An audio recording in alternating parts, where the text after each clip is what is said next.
Hello, this is our weekly market alert video for the week ended April 9th, 2021. So I'm glad you're here. Thank you for watching. I have a lot to talk about, but before we jump into anything, have a very nice announcement to make, and that is that we have our first centenarian client. So we've had multiple clients make it into their late 90s.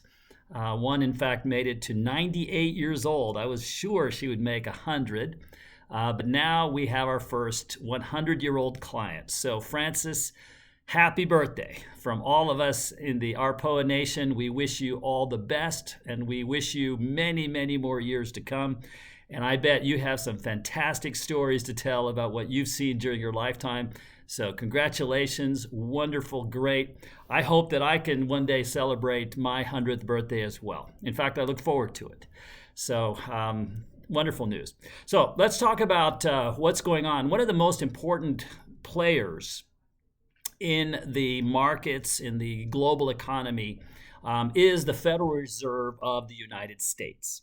And one of the things that they have done has changed. They've changed dramatically how they meet and talk about and determine policy.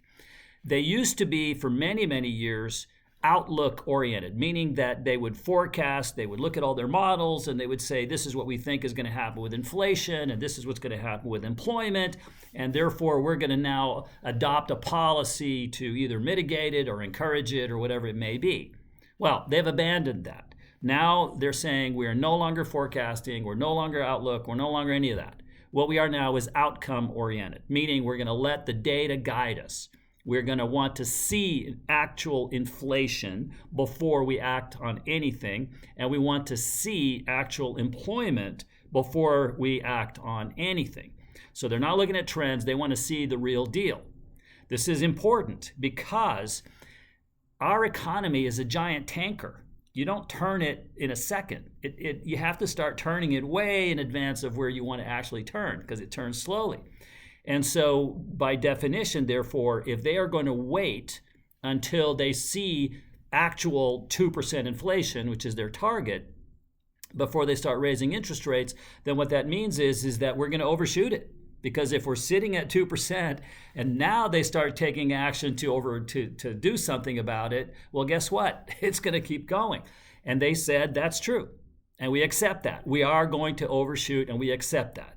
What we want to be sure, though, is that this inflation rate, the 2% or whatever, is sustainable, or sustained rather, and that it's not transitory. The most important word there is transitory. You're going to hear that word a lot. It's going to probably be the most used word over the next couple of years anyway, is this transitory or not? And the reason why this is also important is because if they believe that it is sustained, that inflation has reached a point and sustained. So what does sustained means? Nobody knows. They won't tell us. Our view is if we have inflation for 6 months, let's say, or employment that has reached the level that we want for 6 months, then that might be where it is sustained and not transitory. And so but here's the point. The point is, therefore, that if they want to see actual inflation, because right now we don't have 2% inflation. Everybody thinks we're going to have it, but we don't have it. And what they've said is until we actually have it and we can prove to ourselves that it is sustained and not transitory, we're not raising interest rates. So it means that when we get to 2% inflation, they may not raise interest rates even then for maybe another 6 months, which would put us into next year, which is what they've been saying all along. We're not going to raise interest rates this year. So if you want more evidence, it's that. The other thing they're looking at, their dual mandate, of course, is unemployment. And they've said it needs to be sustained. Now, later on this year, it is a safe bet that inflation is going to get above 2%. And the reason why is because we're comparing it to last year when we were in the pandemic and everything was shut down and the economy was in a really bad place. So therefore, they're saying we are going to see high inflation, but it's going to be, what's the word?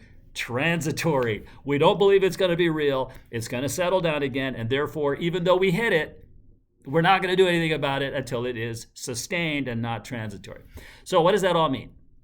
What it means to us is that we believe that we're going to see new all-time highs in the stock market. Our fearless forecast of Dow 35,000 may even turn out to be conservative this year. And the reason is because the Fed is going to be on our side. They're going to keep interest rates low. And if they do, then there's going to be little reason, with all of this money that we're dumping into the economy, with all the stimulus and everything else, plus interest rates not going anywhere, then it's very fertile ground in our view for a rising market, and we believe that's going to be the case. So therefore, I'll do what I did when I was on Yahoo Finance. I'll say that the future is so bright, I got to wear shades. And I did this on the TV show that I was on, and I suspect they're never going to have me back. A guy who wears sunglasses on a TV show that's supposed to be about finance, don't ever ask that guy back.